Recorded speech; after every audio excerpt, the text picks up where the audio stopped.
I've done some surrogate tapping, but the best tapping tales on surrogate work have come from people I've trained. There's a lovely story. Could I tell it? Please. Yeah. Now, this was a woman who came on one of my courses. She's a mother of 3 young daughters, and the youngest was between 2 and 3 years old. And she was developing a fear of water. The mother had noticed that every time she'd turn the water on in the kitchen, you know, filling the tea kettle or something, the little girl would run out of the room. At bath time, she would be squalling and yelling, and she just wanted to get out of the bathroom. And she wouldn't play. They had a paddling pool. She wouldn't play with her sisters. So the mother called me and said, you know, she's only about 2. Can I do EFT with her? And I said, well, remember when I taught you about surrogate EFT and tapping for someone else? Have a go with that and then call me back. Well, when the child was asleep, the mother had gone into the bathroom right next to the child's bedroom and had stood looking in the mirror and just started tapping on herself and just started letting anything come into her mind about her daughter. And she said, some of the words I was saying seemed to make sense, some of them seemed to be nonsense, and I just kept tapping for 20 minutes looking in the mirror. And the next morning, she really made a noise with the water filling the tea kettle. And the little girl sat there at the breakfast table, smiling and giggling. Nothing happened. Bath time, she's playing in the bath. She doesn't want to get out of the bath. There was a big shift just overnight. So the little girl was obviously, you know, too young to know anything had happened, but it had happened. And that's one of the most moving stories I've heard. Angie and I met in Atlanta a couple of months ago, right? That's correct. Okay. And in the process, you and I had a session. And there's something unique about it that I wanted to talk about. Because it's going to get into the area of surrogate tapping, which is going to be our first topic. So you guys know, okay?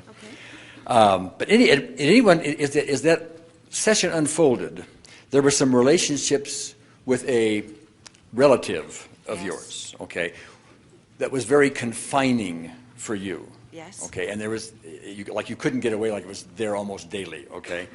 And so we were tapping a bunch of issues, but one of the things we did was we had you assume you were your relative. Yes. Okay?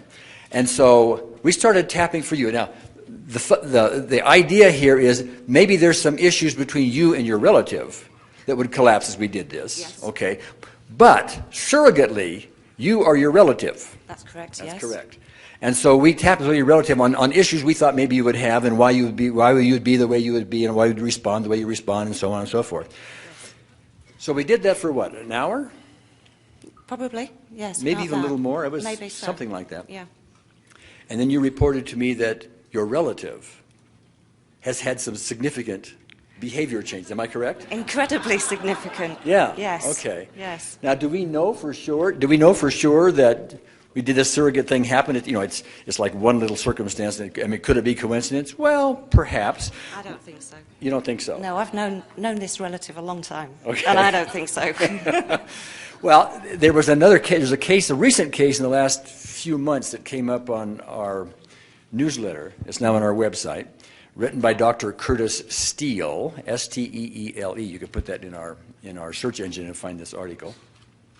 Where he had a similar case, and they had the person like be the other person kind of thing, yeah. and reported behavior changes. Yes. Okay, so we have like 2 for 2, so on. So Yeah. I just point that out. The surrogate issues here and tapping is viewed as woo-woo by a lot of people. Don't do that, because if you're seeing our newsletter and reading our website enough, and you see these reports over and over and over again, I suggest to you, if you're still skeptical, please pay attention. Okay? Yeah. Okay. I would definitely reinforce that. And this particular relative, there is no way in this world that they would be open to anything like this anyway. So that makes it kind of doubly profound. And we didn't get permission either, did we? No, certainly not, no. Okay, thank you so much, Thank Angie. you. Okay.